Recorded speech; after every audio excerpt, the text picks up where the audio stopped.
Very special episode today. This has been a year in the making.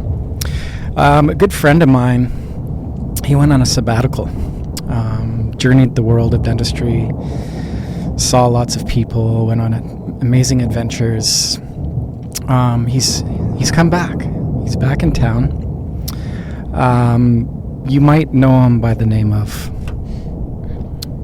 Mr. Tyler McClendon. There he is, in the flesh. Well, hello. It's so ominous in here. What brought you out of this room? What took me away from this room? It's in your house. Am I loud enough? Can you hear me? I can hear you. How about let's just get away from the silly stuff. Oh, I like it. We should do the whole show like this. Should we just do the whole... It's like a whole storm, you know? It tells a story. You see, there was a dark cloud and it came over. And Yeah. now the sun is coming.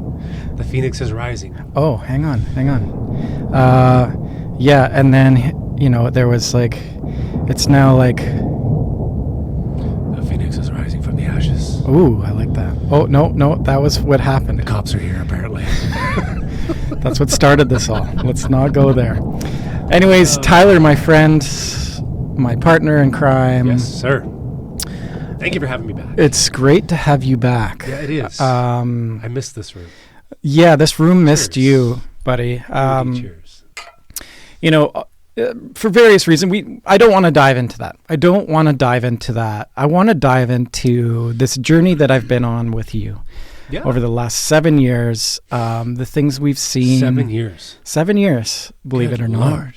It's been 7 goddamn years of us doing this thing.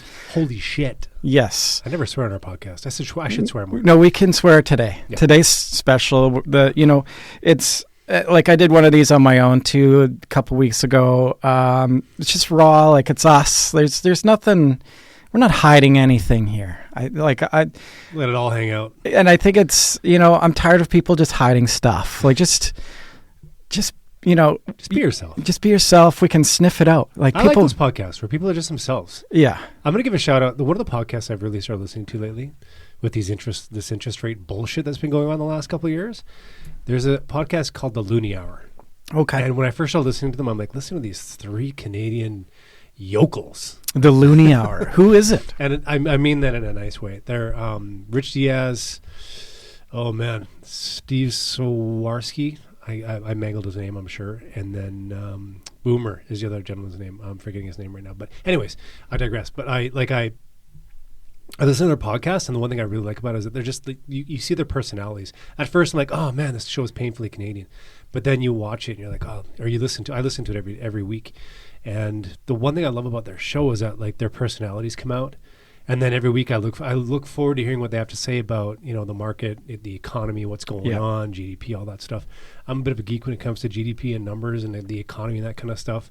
But yeah, like shout out to those guys. They've got a really cool podcast and it's completely different from dentistry. Like it's not even in the same stratosphere as what we do. But if you're into economics, if you're into numbers, if you're an investor, whatever, I highly recommend watching The Looney Hour. Those guys they got their shit together. Yeah. One thing that I've tried to do in this room over the last year is, everybody's got their agenda or things they're talking about, like KOL situation or a product or a service. That's cool. But like, I think people are glazing over the important bits, and that's the human side of things. And I see that with like some of our fellow colleagues out there and advertisement and all that kind of stuff. In a nice way. Yeah, everybody. Okay, so this is kind of my take on it. Like, everybody thinks everybody else is dumb, right? What? Everybody thinks everybody else is dumb? Yeah, everybody's so dumb, but we're actually not. And it's kind of trolling, though. I think everyone's kind of gotten away from that trolling bullshit. I'm tired of being like, the trolling, the sales trolls. You know what I mean? Maybe. Like it's the there's a lot of weird characters out there. Like, do you find that? Yeah, a lot of tryhards. This is interesting. So like, we're getting really candid today. I love this. Yeah. Okay, so you're throwing labels out there. You're saying there's tryhards. There's things that people think is dumb. Give me an example. What do you mean? I think people just find they're misplaced in their approach, I think. Okay. I think a lot of I'm people. going to play devil's advocate here. I love it. It's good. I think a lot of people create in what they think others want. Okay. Versus creating more in a genuine state of mind. An example is like, yeah, you want to cater your messaging to your audience, but if I just find that things are half baked when you're trying to like put together something that you think people want to hear versus creating something that that will really resonate. And personal branding. Yeah. I see, I see things performing better on a sort of a, at a macro level with the actual genuine storytelling. Like, yes, you've got a really amazing product or service, but I think as soon as people smell the sale, it's white noise to them because it's just, there's an abundance of noise coming at us. There's a pitch buried in here somewhere. Yeah, it's like what are we getting at? You know what I mean? Like people are okay waiting for the pitch, where it's like, how about instead of that, base it more on education or personal, like every good venture, I think, is somebody that's like developed something because they see sort of the void in something, right? So, why did that lead up to that? Like where was that inception? Like, you know what I mean? Like versus this really weird painting a picture, like highly commercialized, like, I don't know. I think you're right, but I think people are starting to get onto this now. Like with AI, there's a major shift happening in the way sales is being done. Right? Mm-hmm. So this is where I think you're going. I think you're talking about a little bit like you're living in the sales universe right now, right? I'm living in like marketing and sales universe. Marketing and sales. So yeah. I think the major shift that I'm seeing unfold in front of us is, quick digression. Like, I'm terrible at personal branding. Right. This is like for 2025. This is part of my game that I want to start bringing up. This is, I love that you asked me to come in and just chat today, because I'm like, this is a great thing for me just to get a snapshot of where we are right now. Yes. In our lives. But like going back to the whole, like contextualizing what you're saying about, is the messaging right? Is it fit? Is it the story? Like, are you trying to fit a square into a circle peg, whatever? I'm starting to see we're all kind of in a simulation. I think we might be. You know what I mean? Yeah. Like the Lara Crofts of the world, what's a male version of Lara Croft, right? Or Lara Croft, I should say. But like, it feels like we're all in a video game, and whatever we're all trying to achieve, the salesperson is the Sherpa that runs up beside you, and they're like, hey! The NPC. They're the NPC. Well, no, they're not an NPC because you thought they were an NPC. All of a sudden they switch on. And they run beside you, and they're like, hey, I see that you really need this accounting software. For only $30 a month, you can... And then you're like, no, not interested. And then they run away. Right? Yeah. And then someone else runs on like, hey, I see you're paying too much for car insurance. Try this subscription. Hey, or my favorite, do you have 15 minutes for a call? You got 15 minutes for a call. No, I don't, actually. No. And as soon as I get that, I switch off. Like, I don't want it anymore. There's actually been some great conversations that I've had about maybe having a guest on the show. Yeah. And then they throw me the, hey, do you, like, let's jump on a call for 15 minutes so that I can, I don't know why that is, but like I have some sort of instinctual like block that comes up when I hear that now. Yeah. So I think the sales game has not changed. I'm just going to say that right out of the gate. I think sales, it's like you find a need, you address that need, you sell them the product that fits that need. It's sales. It's never going to change. It's been this way for a millennium, right? In 2,000 years, we're still going to find a need and sell them something to fill a need. Yeah. I think what's changed, what's undergone a major transformation, is the story, is the conversation, is the how are you interacting, how are you engaging with that person, right? So, as soon as we get a whiff that someone's like jumping on my DMs to sell me something, like everybody gets turned off. It's like, I'm out of here. See you later. I don't want this. Yeah. You're about to sell me something. I'm not interested, because you're in our minds. I think that we're imperceptibly noticing that someone's like, oh, I'm going to sell this guy something. Here it comes. Here, I'm about. When someone says you got 15 minutes, that's probably one of the worst ways to enter a conversation, in my opinion. It's awful. It's terrible. But no offense to anyone. I'm just saying, like, I've done it. Don't get me wrong. Like, I'm guilty as charged. But my point is that, like, if you got to find a more creative way to resonate with someone, with your audience. I'll give you an example. I followed this guy. This guy was a 47-year-old guy on Instagram, and I don't remember his name, whatever. But he said something. He was like jacked. He's ripped. He's lifting weights or whatever. And of course, I'm like, oh, I got to lose some weight. So I see him on my Instagram, and he's like, you should, try, not drinking for a couple months and work out or whatever. He was saying all this kind of like sort of stock, like, wellness bullshit. But then there was something in what he was saying that resonated with me, that I was like, oh, that's kind of cool. I like what he's doing there. So I followed him. I'm like, I'm going to follow this guy. I kind of want to see where this guy's going. I want to see the journey this guy's going on. Because he was doing some pretty decent work. He was like putting some nice posts out there. And then I started following him. And then literally like a day later, he DM'd me. He's like, hey, thanks for following me. What brought you to my page? So I was like, okay, fair. From one sales guy to another, I'm like, I respect your game. I see what you're doing. I liked your Instagram. You were obviously creating content that was engaging enough for me to follow and engage with. But when he's like, what brought you to my Instagram page? I haven't answered him because I'm like, I don't want to expose myself. I don't want to tell you why. But it's a great question. Right. His game was on point there because he was like, what brought you to my page? It forces me to give him he gave me an open-ended question. Engagement in this game is everything. So like you engaged with this, like you followed, that's like a pretty big thing. Yeah. So and he was astute enough to see that I followed him. He's like, oh, this guy looks like he's around my age. He's the same personality as me. He sees that I'm jacked. Maybe he wants to get ripped too, I think his trigger point is somebody follows his page. He must send that to everyone that follows his page. Oh, of course, yeah. Right? I mean, it's smart in my opinion. Is that, in your opinion, is that an invitation to do that? Like, is that okay? Like, where is it not okay? And, my mind always goes to the used car sales lot, like that type of... I like his tactic. It's a tactic. I know, right? I'm in sales. I just like his tactic because it's like it kind of doesn't give you an out. The only out you have is to not respond. You unfollow? You unfollow and you like back out of there. And he's like, great, I just eliminated that guy. That Maybe. Tire kicker's now out of my stream, right? Yeah.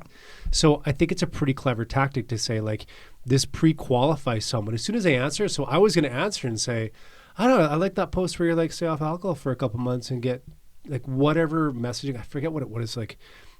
It made me actually question why I followed him. Sure. Right. And I mean, the conversation that would start after that would be a pretty relevant conversation. So what is it that he's selling? Is it workout programs? Is it? I don't even remember. Supplements or he's combination? He's clearly selling something. Sure. He's got 200,000 followers, whatever. He's doing well. Good for him. He's developed some good systems. But as soon as it was what brought you to my page, I was like, oh, what a smart question. Yeah. Because at the end of the day, too, it's a numbers game, right? Maybe you don't answer, but maybe he's got a percentage of folks that do answer, and that's his strategy. Well, he's engaging. Yeah. He wants me to tell. He's like, you see my story. What's your story? So what's, in your opinion, what's off limits? Where do you not go for the kill? Oh, when you're engaging someone? Like what platform, where you know what I mean? Like, where is it not okay to go in for the sale? I think really like personal shit. Sure. Like Facebook is that's a tough one. Yeah. Because there's so much personal content on Facebook. It's really it's such an advertising spot. It's a great place to advertise and do reels and all the short stories or whatever, the shorts. That I think that if you show up on someone's Meta and you're like, what's up? Yeah. Looks like you're, sorry, I shouldn't say Meta. I mean Facebook specifically. If you show up on Facebook and you're like, hey, I see that you have a pretty puppy. You have a nice dog. I have a nice dog. Yeah. Tell me about your dog. It's like, whoa, creep, delete. So another thing that, we were guilty of this in the past too, is like that, the automated systems, you know what I mean? It's the it's a blatant just blanket campaign where it's the same static messaging to every demographic. You can tell it's like, it's usually an email. Like emails are crazy, right? These days you get so many and DMs and things like that. I think it's a level, like there's a strategy involved here. It's like, I'm going to blanket this. And if I get 1% conversion, like that has just made it so, it's so noisy now. Like with that strategy, everybody's obsessed with let's scaling book a call. Like everybody's obsessed with scale. Yeah. They're like, how do you scale that? How do you scale that? Yeah. How do you scale that? You know what? Why don't you run a $200,000 or $300,000 company where you make 40 points and live your life, enjoy it? Yeah. There's no shame in that. Yeah. Right. I just think that, with these things have created a mindset where we're like, we got to scale, we got to digitize, we got to automate, we got to use AI to really sort of leverage it. At the end of the day, I think we're telling, like, you and I tell stories for a living, right? Yeah. I was an actor for 20 years. You're an amazing cinematographer and an editor, and we make amazing videos for all of our clients. So we're telling these stories, but it's like, how far away do you get from the story when you start implementing a lot of these automations? That's where I'm getting, Ty. It's like, are we taking the human element out of sales? Like, what's the best form? Do you think the best form is face-to-face? In my opinion, yes. that is the 100%. best. It's probably the highest converting if you can, and that's like a tough road. Mm-hmm. And it's the scaling piece. Now you can use your automation to key up those calls, like call setting, right? All the other stuff, yeah. Like the automation should be used for that. Yeah. Setting up the calls, bringing the warm leads in. But when it comes to closing the sale, it's like, you have to contextualize it. You have to have a conversation. Yeah. You have to learn about your prospective client to say, you know what? I've talked to you for 20 minutes. This isn't a good product for you. Yeah, exactly. And, we've had to see people out. We've, had to let clients go because it's just not the right fit, right? Yeah. They thought they were getting something they weren't. And I think that's on us. And that's vetting in a good fit. That's important. But what things are leading into now is, I used to have about a year or a year and a half ago, a lot of great ongoing conversations on LinkedIn, like in the DM. That was great for networking. Mm-hmm. Now I'm getting pitched 5 pitches a day. Like I don't even check my DMs anymore. A lot of people LinkedIn. think we're dentists because of the name. They do, yeah. And I say to that's actually a pre-qualifier because I'm like, if you took 3 seconds to look at the description of our business. Well, and what people don't realize is we have a paid version of LinkedIn, so we can see who looks at the page. We used to. Oh, we used to. But anyway, so we can delete. I don't want that. So if we, anyways, so we should get it back. We're correlating, somebody that's not even doing their research and just spamming. I hate spam. I get it. It's the scale game, and you want to hit 5,000 emails and convert one, but I just think it's made it unbearable. My email is just, I'm the type of person that, now it's turned me off of opening up anything other than something that I really know that it's relevant for me. I'm the one that I see a 1 on my inbox and I gotta get rid of that one. Now I've got 20,000 unread emails on my phone now. But that's like these email providers. They're smart to it now too. They've built AI into our emails. Yeah. So you've got your primary account, your focused account. Yeah. Which is those are emails that your email has now figured out. Oh, this is the one Tyler's going to respond to. Yeah. And then it sequesters all the other emails. Yeah. I mean, prior to this, it was junk, right? Shit would go into your junk folder, and it's just junk, spam, whatever. But now our emails have become more refined to say, not only can we sequester your junk, we're going to separate off emails that you probably aren't going to look at. My emails figure that out. I want to go back to your question about the human, though. Yes. So so automation, this is very relevant in our industry, right? So, so I work for Sinclair Dental. Okay. I work as a dental consultant. We have our own company, Dentist on Demand. You and I both work here. You spend most of your time building videos and editing, and we do great content advertising for our clients, right? So going back to the human element of it is that there's so much that's involved in what we do on the equipment, supplies, and service side of things, which you have a background in as well. And there's so much we do on the content creation side of things. I think that like contextualizing what the client needs, right? Like, are we ever going to be able to replace a human when a dentist comes to me and says, how should I market my practice? Yeah. I mean, listen, there's tons of and I would be lying if I said I didn't use these tools, but I think people overuse these tools. They're tools. Yes. And now we'll talk about AI. AI is about good prompting. So, it's not a replacement. It's using it as a tool to really curate your message properly. And you're not just putting in one single line. You're actually writing the email and using profiles so that it knows sort of the more variables in place. Like, I can tell when somebody's terrible at using AI. I can tell. At least you're honest. I mean, I use it as I need it, right? I'm like, hey, you know what? I really need to write a proposal for something. Write a proposal for me that says this and this and this. Yeah. Right. So like, I'm the transaction guy. Yeah. Right. Creative, transaction. So I live in DocuSign. Yeah. So for me, we create the proposal. I have now started using AI more now to write proposals. Yeah. But I'm in there's your contract. I DocuSigned it to you. Sign it, get it back to me, give me your deposit, off we go. So go ahead. I interrupted you. Oh, I don't even remember what I was saying. But AI as a tool. Yes, AI as a tool. So AI as a tool for me is that I've been more reluctant to use AI than you have because it's funny that Tyler the creator, Mark the creator, this is your title. My title is Tyler the transactor. Right. Is that it? Is that official now? Tyler the transactor. I like how that you've, over our 7 years, you've really what are our roles, our positions are in this thing, yeah. And as two guys running this thing, we kind of do everything. But yeah, oh man.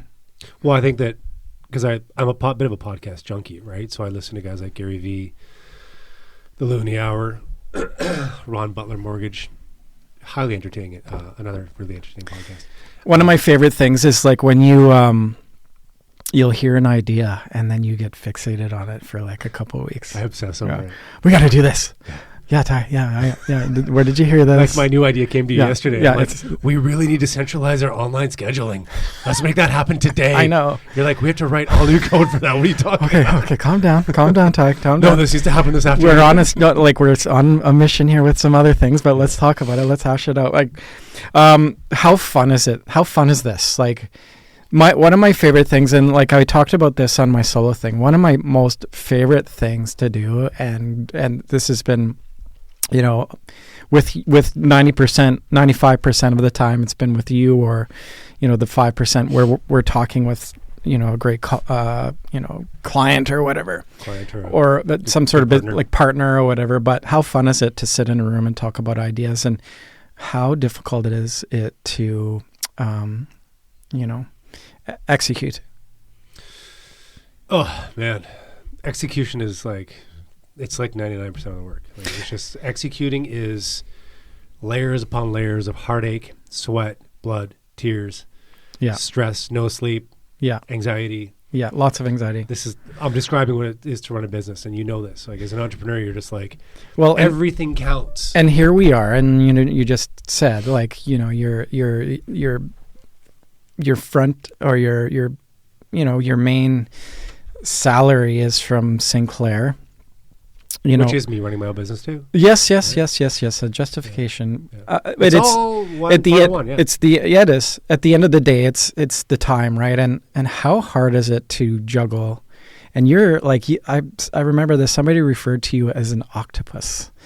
because you're juggling a lot of things. You're in this room, you're doing like acting stuff. Like you've always enjoyed keeping yourself busy in that. Like I think I have ADD, so I'm you like, do, if yeah. I spend time in the acting world, I spend time in the writing world, I spend time creating with you, I spend time transacting, I spend time being a visionary, Yeah. or trying to be a visionary. How do you keep your brain together? Like, what do you do? I Like, drink. You drink, yeah. No, I'm. Well, I mean, full disclosure. I mean, like, that is a struggle of mine, right? Like, Yeah. I'm like, it's And very difficult for me. Thank you for to- getting into it. Yeah.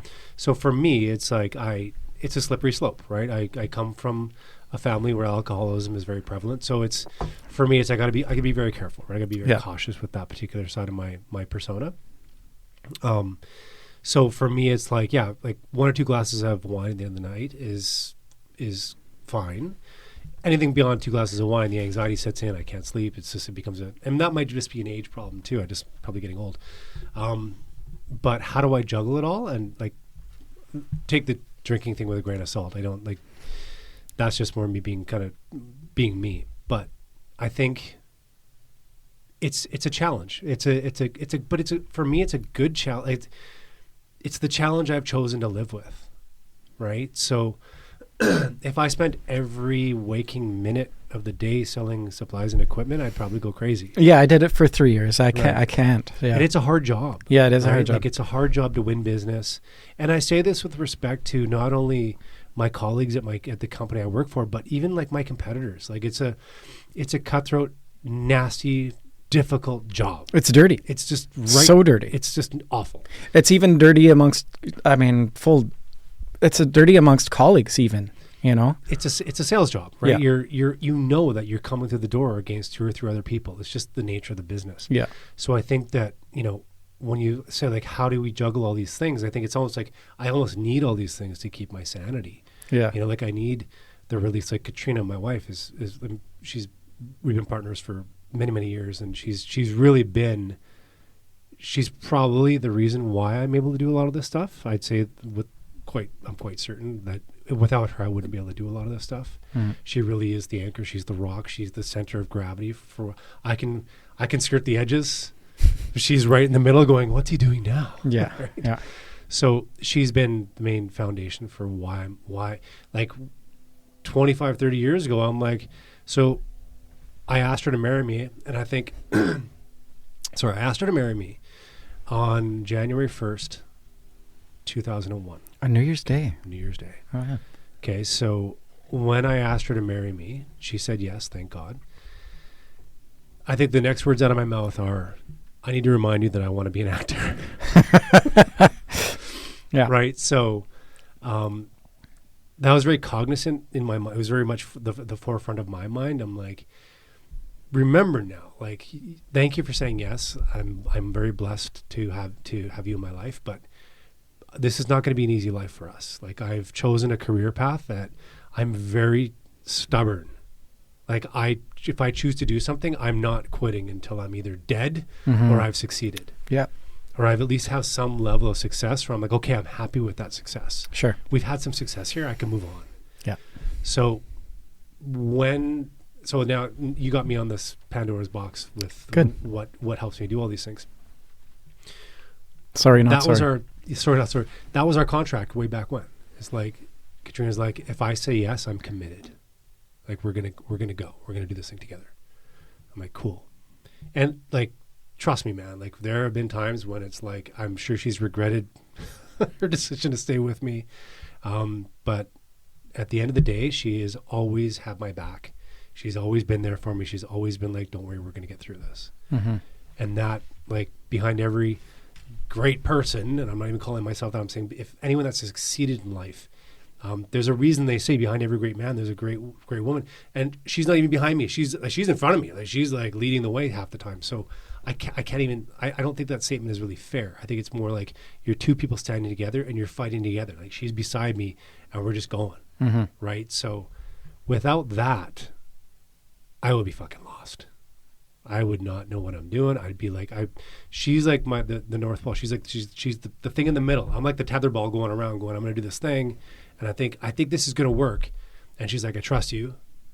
Everything you've done in the past seemed to have worked, so I'm going to trust you again. So as we get older and I come to her with these harebrained ideas, she's like, okay, that sounds kind of crazy. Sounds expensive. Sounds like we're going to eat Mystery Noodles for a couple of years again. But I guess we're going to have to do this thing because Tyler wants to do it. Yeah. Right? So when anyways. So that's a big part of it. But then from the day-to-day side of it, it's, we've built this, man. I know. It's cool. The reason I can get through all of the octopus things, or we can get through these, is because I have you, I have her, I have like a great network of friends. I'm blessed to work for a company like Sinclair that's like, just run. Do what Tyler does, you know.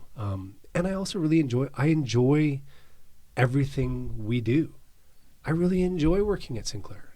I really enjoy the stuff we do with Dentist On Demand. I love talking to my clients about like, hey, you know what? Let's get Mark in here. Let's shoot a video. Let's get some great content on you and your team. Let's really highlight why this dental practice is as amazing as it is. How many fucking cool stories are out there? Like people like us living, grinding it, trying to make it in this industry. It's a tough industry. There's lots of great talented people that they're not going to think twice about stealing your business. Nope. There's, you know, I hate to say it, there's haters out there, you know, like there's people that wish you unwell out there. And I think that's like, I think there's I wish them well. Yeah. I think there's a place where everybody can win now. I think this old school mentality that like it's this cutthroat thing. I think the more I've delved deeper into this whole thing, and it kind of dovetails onto your like, you can't do it on your own. I think, you know, even competition helps you rise to the occasion. It helps you really and I'm not the type that like fixates on what the competitors are doing. I think if you fixate on that, you're more or likely to miss the beautiful thing that it is that you're creating on your own, and like you'll create things to counteract whatever it is that they're doing and miss the genuine tentacles that you're building, right? Yeah, I agree with that. And you know, I think we're entering an age where we just like, we gotta like collaborate more, even if it is with like competing entities, you know, There's so much overlap in dentistry. And I think like everybody's getting more, I mean, whether it's, you're selling the same glove, that's not obviously not going to work. But in our case, it might be, you know, as a marketing, and you and I have worked with like multiple other marketing firms, right? What is it that like, we're all getting more specialized in what we're doing. And I think if you're not like, even as a dental consultant, if you're not like differentiating yourself, you're getting lost in the white noise. And you see with the folks that really hone in, like the successful, you know, dental reps out there, they're the ones that are like really like, you're buying from that particular person because this is the value that they're bringing. And a lot of that has to do with just answering a phone. That's tough to find these days. Well, just being there for someone, right? Yeah. In this world of automation, just picking up your phone and responding to someone in a timely manner can sometimes really just be the difference. Yep. Right? And just saying, yeah, I got you. Yeah. Right? I don't got you right now because I'm driving my car, but I'm like, I got you. I'm going to get this taken care of. But I think that just to sort of go back to your point about specialization. Okay, so like it's been a 7-year journey for you and I with Dentist On Demand, right? And we've it's been a tug of war at times. Sometimes it's been a wrestling match. Other times, like, what are we doing here? And I think that what's wonderful is that we have a really collaborative relationship, and not just between you and I, but with the people we work with. Mm-hmm. And I think, you know, when I say tug of war, or like the conflict is always, half of it's in my head, because I'm like, are we a marketing company? Are we an advertising company? Are we Like how, because people want labels, right? They're like, Yeah. what is Dentist on Demand? What are you guys doing? Well, over and that's there? important in the services that you're selling. It's really important. Mm-hmm. Like, and you and I, it takes a while to figure that out. And a lot of that is a realization of, what niche, what things you can offer that nobody else can or few people can. Like, what are your gifts that you're offering? And for us, it's, you have a lengthy background, and your schooling is all in essentially content. Yeah. And storytelling. I have a Me- BFA in theater. I'm Bachelor a of fuck all. I'm a career nerd here now, and like I keep getting pushed back into this. Is like, this is what we can offer, right? We arguably, as a dental content company, I'm not even tooting my own horn here, but if we look at the dental practice from a business perspective, arguably, I think I can run a dental if I was running a dental practice, it would fucking kick ass. It'd probably be the busiest dental practice in town. I'm not even shitting you. Okay, why? Because I know how to do it. What makes you think you can say that? Because I've seen everybody and I've educated myself. You've been in enough practice. I've been in, and I've had enough lengthy conversations with the guys that are getting it right to know that formula. So yeah, and I think to add to that point, when people say, "What do you and Mark do? What is Dentist on Demand?" And I think at the core of it, yes, we are creating a niche marketing. It is a niche marketing agency where we create a lot of dental content. Yeah, and we know about. And what does that mean? That means us, flying out to Edmonton and working with Stacy and Derek on things like, their Toothy product, which is fantastic, or a dental laboratory, and we've worked with several dental laboratories now on their, and it's always been sort of their content piece, right? And obviously our brick and mortar bread and butter is our advertisement for the dental practice, right? Yeah. So I was gonna go digress a little bit more on the whole, like me using the skill set. Like I got a Bachelor of Fine Arts in acting in theater, right? So I did that for a period of time, and then I found myself like, okay, I'm going to add, in 2010, just to give some background, like I was working, like I obviously got my start sort of around 2000, started gaining momentum, started working on more TV shows as an actor, blah, blah, blah. And then by around 2000, the film industry faced some adversity because the Olympics came to town. So a lot of actors were out of work for a while. So it was around that time, I'm like, oh, maybe we should, I think we had Colby, our son, in 2009. So it's ironic that like sort of the peak of my acting career, I was like, the busiest I'd ever been was 2008. And then the financial crash happened. And then the dollar hit parity. And I know that sounds weird to say, but it's like when the dollar hits parity in Canada back in those days. Well, yeah, that makes total, like, it killed the industry here film's because not, it wasn't costs. financially viable anymore. Yeah. So I was at that point in my life, I'm like, oh man, I should really I need to get a side hustle. I need to get a side hustle to my side hustle. I was painting houses and doing other things, but it was at that point when I'm like, okay, we have a kid, we have a house, we have car payments to make. Then it was like I had to start thinking like a big boy, and okay, well, maybe I should start putting some money aside for retirement.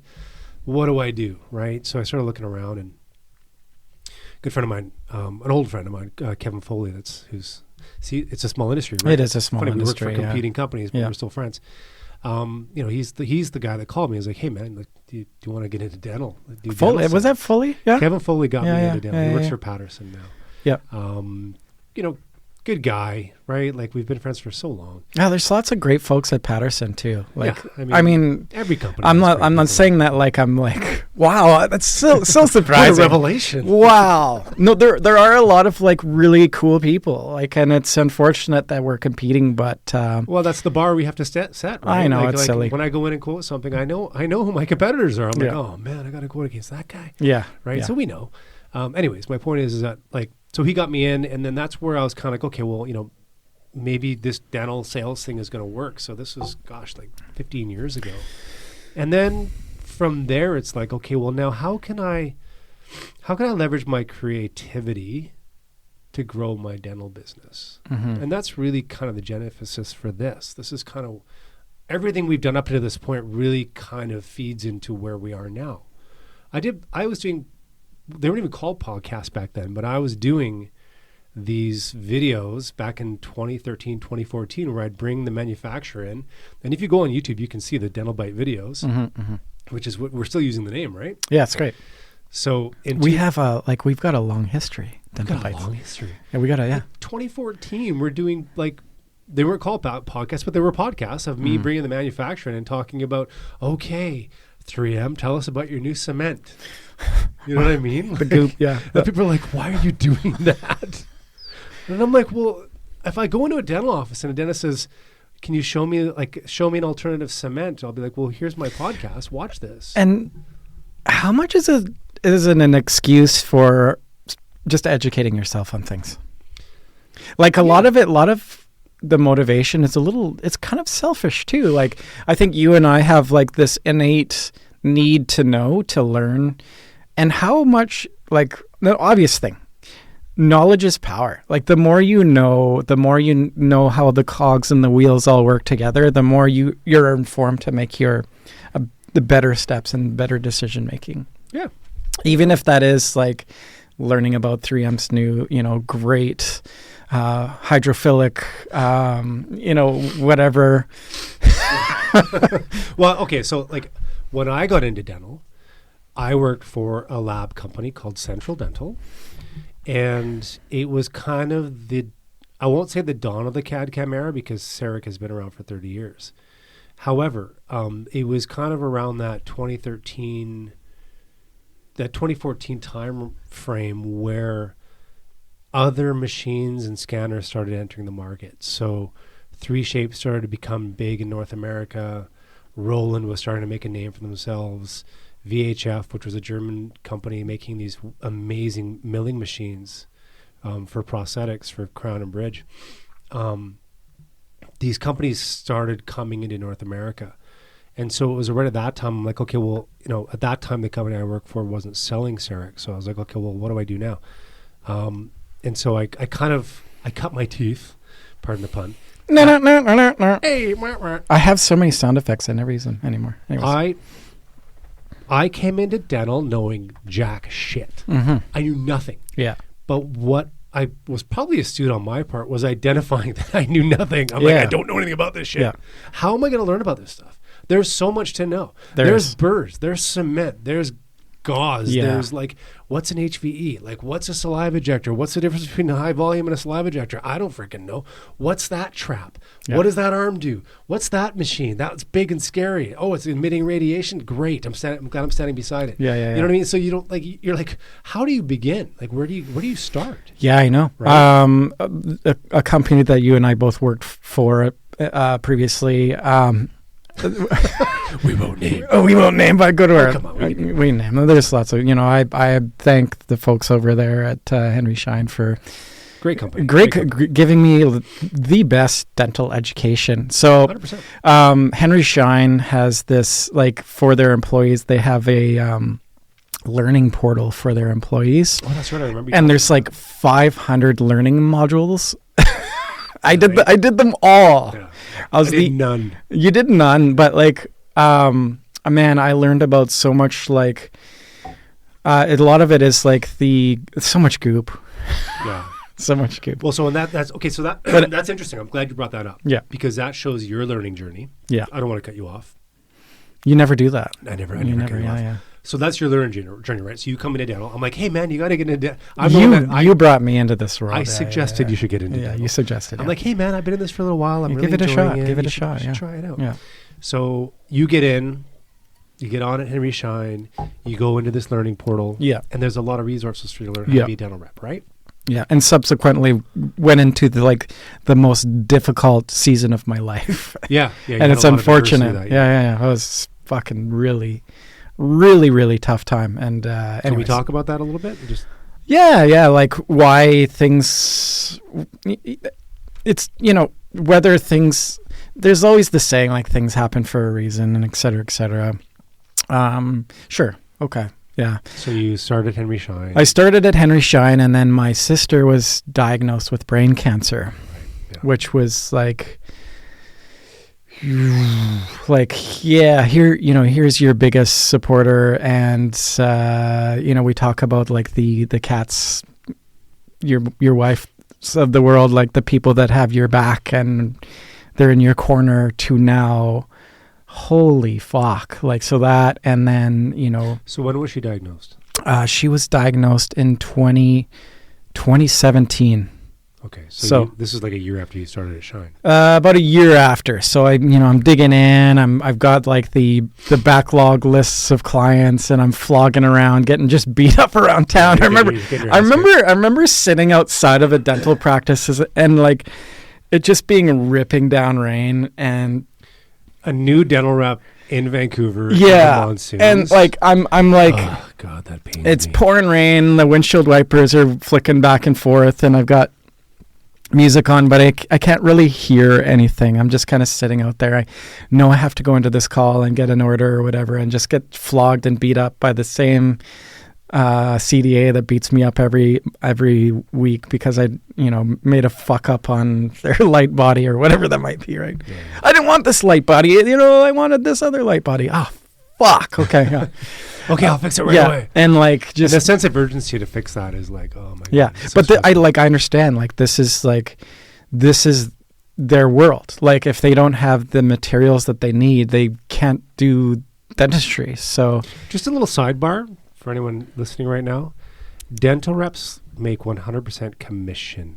They are paid solely on commission. Yeah. So when something goes badly, a dental rep's stress level goes a little higher, because not only are we trying to make sure they have the right thing, we're also trying to prove to that office that we're competent and we know what we're doing. And there's so many fucking things. And there's a lot, right? So that's why being a dental rep is such a difficult learning curve, because you're like, I not only do I have to build a patient base, but I have to learn all these products and get it right. So when someone says to you, hey, get me some cement, you're like, cool. Yeah. Well, which of the 50 types do you want? Yeah. Or my favorite was the gloves. Like, I didn't want mine is the more lighter pink. That's the one I like. Right.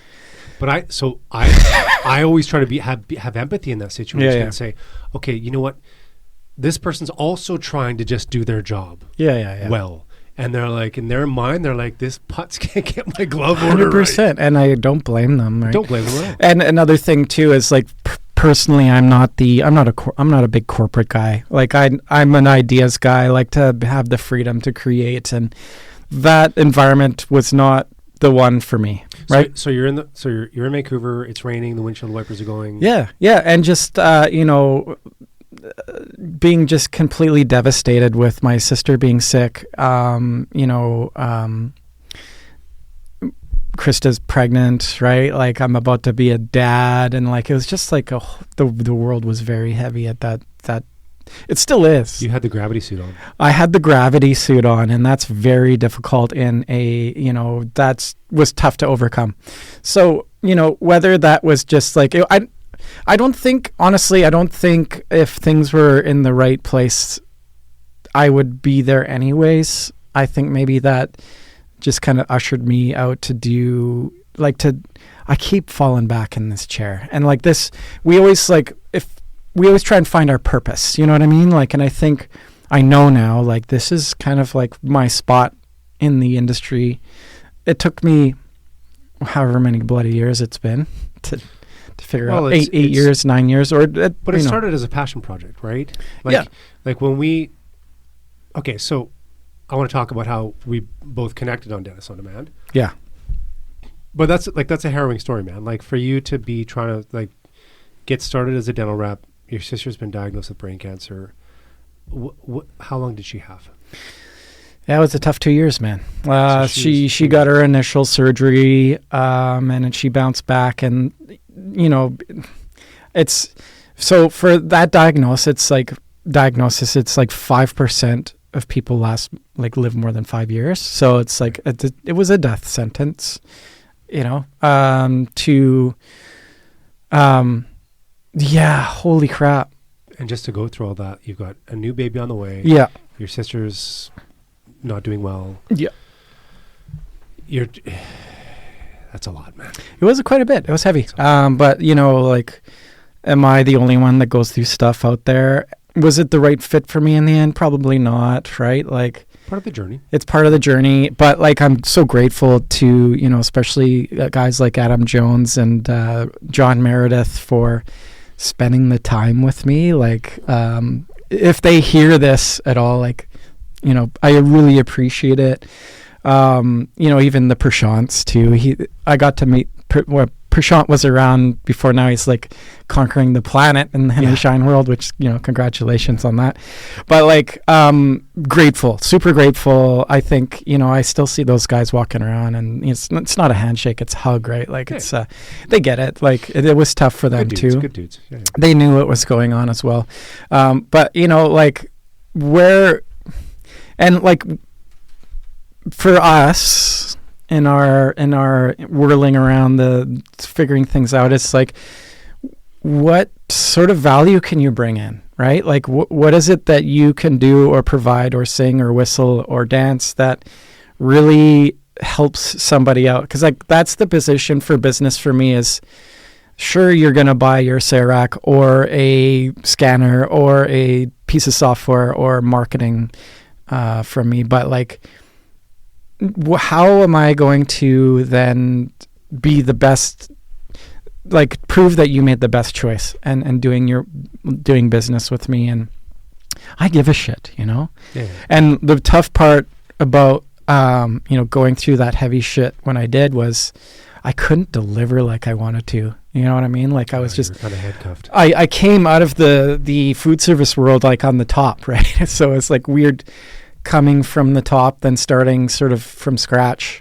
No, I don't regret it at all. I think it was the best move ever, but, it's okay to be human, right? Yeah. And you fall, and this is, part of you being back in this room is you fell. It's part of the journey, man. You fell, man. Like, and it was like a fucking tough year. You lost your mom. Yeah. Yeah. It was, it'll be a year in June, but it's you went through a bit of a tumultuous time. I went through a tumultuous time, and I think that it teaches you a lot about yourself. You're like, is it, you start to, for me, it's like there's moments of, it's weird. Like when I was younger, I'd be like, I'm going to do this thing and I'd be passionate about it. And so now that I'm older and I've done a lot, I'm like, that sounds neat. Yeah.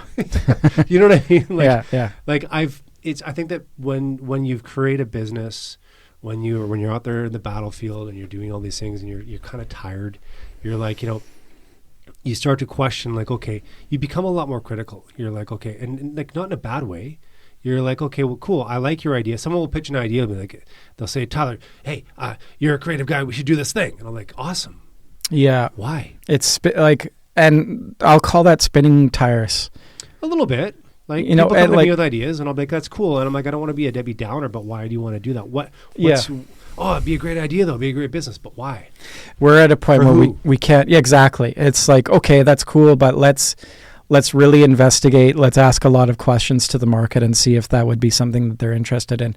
I think because we've been through it with this. Yeah, and I think a lot of people have a great idea, and they would consider they would purchase it themselves. If I've talked a lot about this in my solo podcast, is it's great, you would buy it, but would the market, and that is the toughest. That's the toughest game, and it's how would you communicate that in sales and marketing? It's maybe a great idea, but nobody would purchase it because you're not telling or educating the best. And development, man, holy.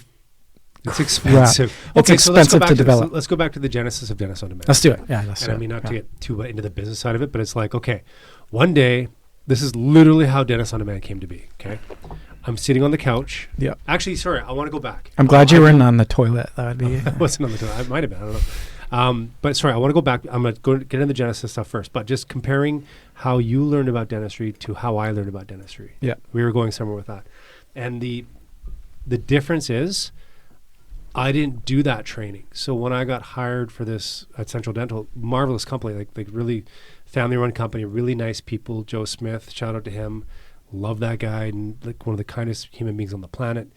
It was one of those jobs where I left and I cried.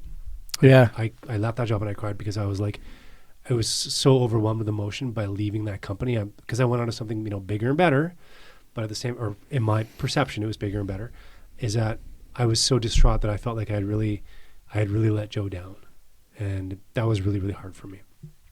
Anyway, so I moved on. But my point is that I moved on to this bigger and better company, or sorry, bigger, I should say, because no disrespect to Joe.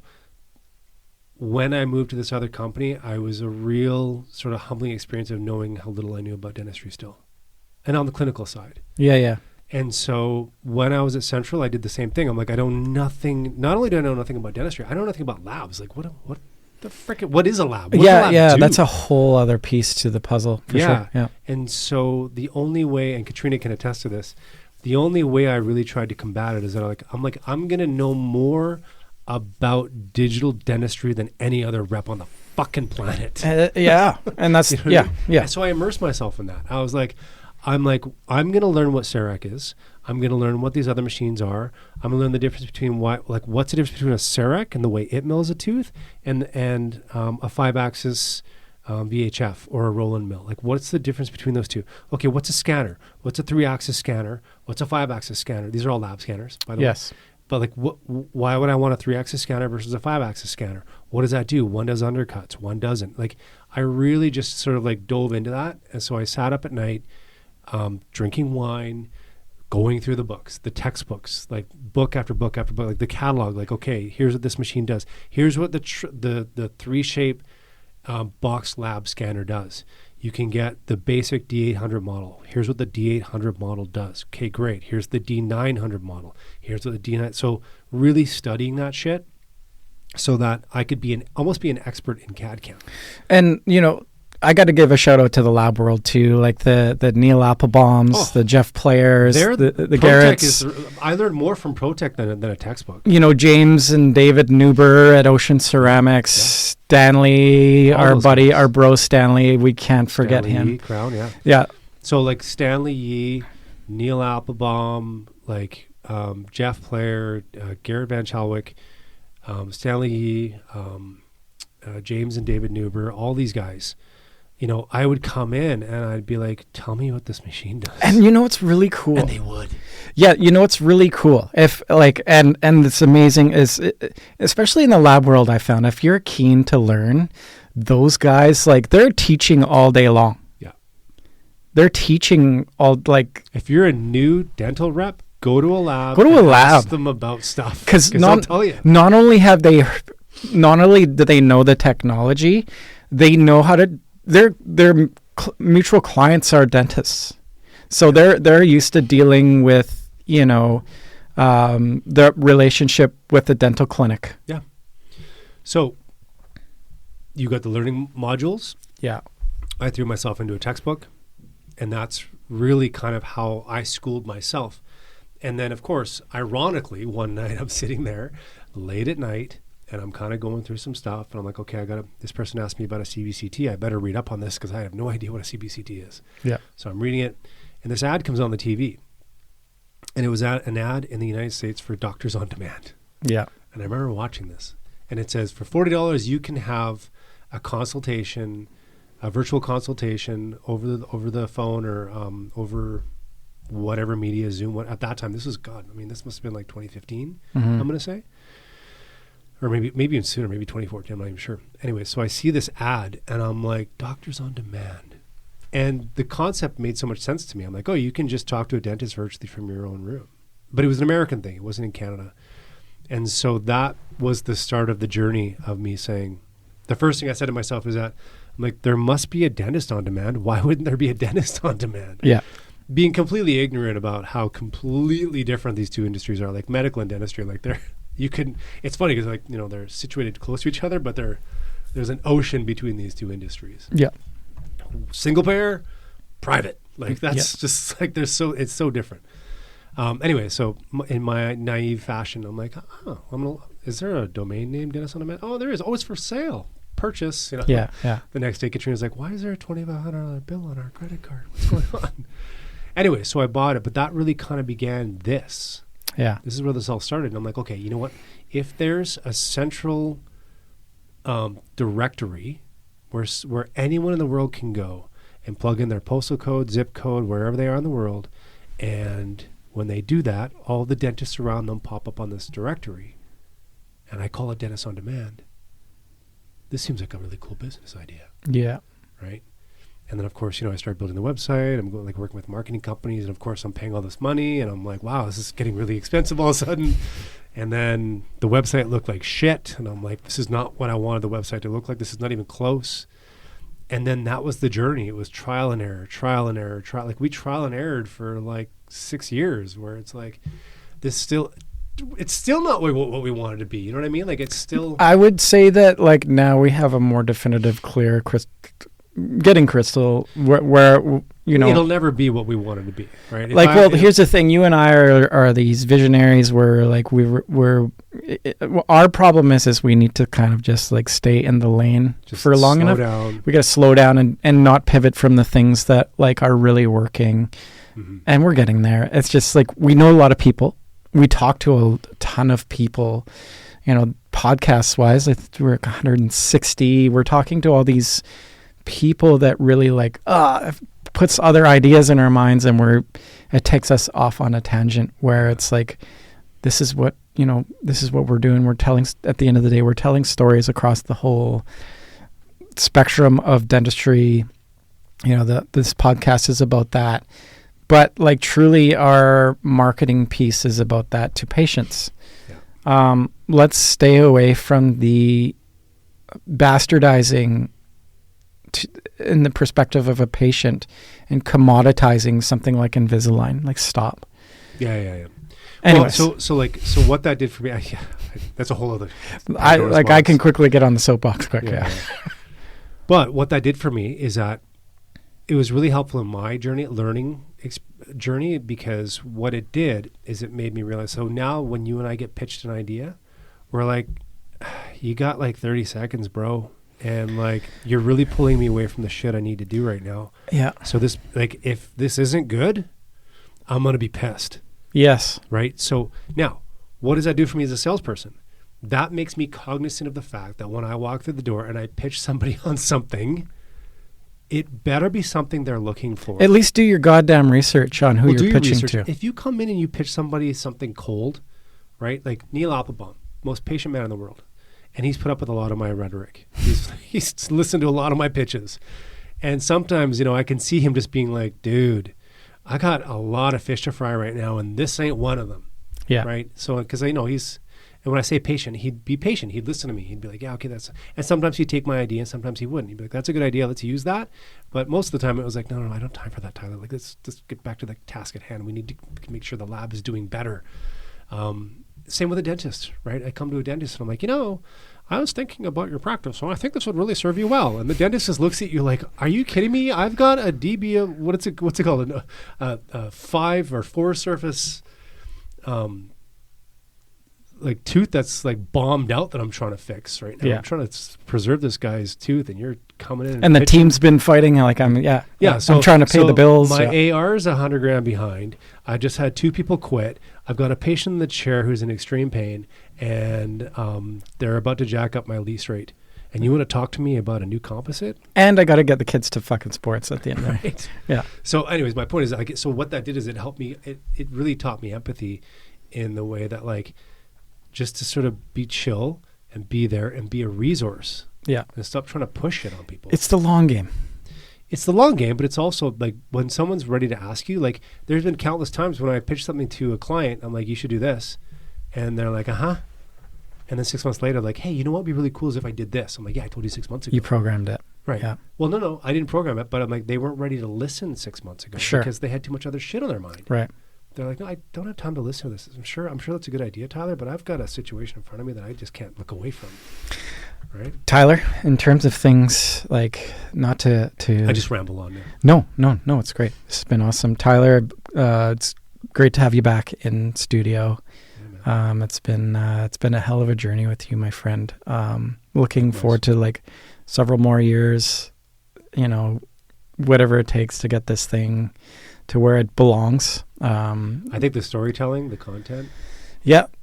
It's working. That's our niche, man. It is. And speaking of why that is we have a meeting booked with a client that we've got to go chat with. Yeah, right. So let's keep our minds on that. And we got to go. We've got tons of people that we got to take care of. Thank you so much to the folks that have, invested with us. That's my camera there. That's my camera here. Yeah, it's yours here. There it is.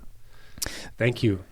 All of our clients. Thank you very much. You know who you are. We really appreciate it. We really appreciate you. And, there's a great client out there that just learned this term from her, as old as gold, and really obviously we're not perfect. We have to do, you always can do a better job, but,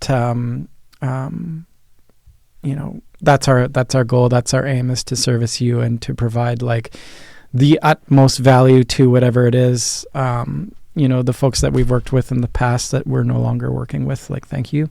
Sometimes there's just timeline projects that happen, and then there's nothing after that, and that's the way she goes. But we are evolving. We are evolving. We're always changing. We're evolving. Yeah. We have new products in the company, new software. Yeah. So and even our partners. I got to give a shout out to Care Crew, man. Those guys have been a great partner of ours for a number of years now. Yeah, solid. And bringing companies like SmilePass into the fold, or whatever new innovations. The great thing about our situation is that we are approached by a lot of people who do have some really cool innovations. So, and if you have an idea out there, let us help you tell your story. That's what we do. We tell your story. Even the dental clinics, we want to tell your story to patients. We want to, that's our forte. If you're, listen, the whole side, this is what we don't all have a brick and mortar, foot traffic location. You really need to tell your story online and do that in a way that really reveals in a genuine way what you're all about. If you go into the red ocean pool of commoditizing $1,000 off of something, a procedure or something like that, you will be quickly left in the white noise. If you make it about who you are, it's not cheap in the industry, at the core, and you make it about your purpose and your passion for your patients, you will grow your dental practice with patients that will keep coming back to you. And we see that time and time again.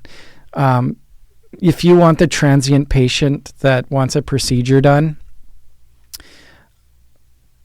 go that route. But that is going to be a more commoditized route for you. It's going to be very stressful.